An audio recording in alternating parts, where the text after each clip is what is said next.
بسم اللہ الرحمن الرحیم۔ السلام علیکم۔ صبح اور شام ان 6 کلمات کو ضرور پڑھ لیا کرے، قسمت سورج کی طرح چمکے گا۔ وہ 6 کلمات یہ ہے: لا الہ الا اللہ وحدہ لا شریک لہ احد صمد لم یلد ولم یولد وَلَمْ يَكُنْ لَهُ كُفُوًا أَحَدٌ أَعُوذُ بِكَلِمَاتِ اللَّهِ التَّامَّةِ مِنْ شَرِّ مَا خَلَقَ رَضِيتُ بِاللَّهِ رَبًّا وَبِالْإِسْلَامِ دِينًا وَبِمُحَمَّدٍ صَلَّى اللَّهُ عَلَيْهِ وَسَلَّمَ نَبِيًّا۔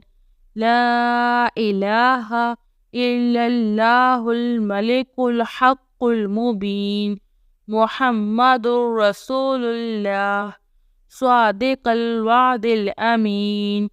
سبحان اللہ وبحمدہ سبحان اللہ العظیم۔ صلی اللہ علیہ وسلم۔ اللہم انی اعوذ بک من الہم والحزن واعوذ بک من العجز والکسل واعوذ بک من الجبن والبخل واعوذ بک من غبلۃ الدین وقہر الرجال۔ جو شخص بھی صبح اور شام ان کلمات کو پڑھے گا، انشاءاللہ اللہ تعالیٰ اس کی قسمت سورج کی طرح چمکائے گا۔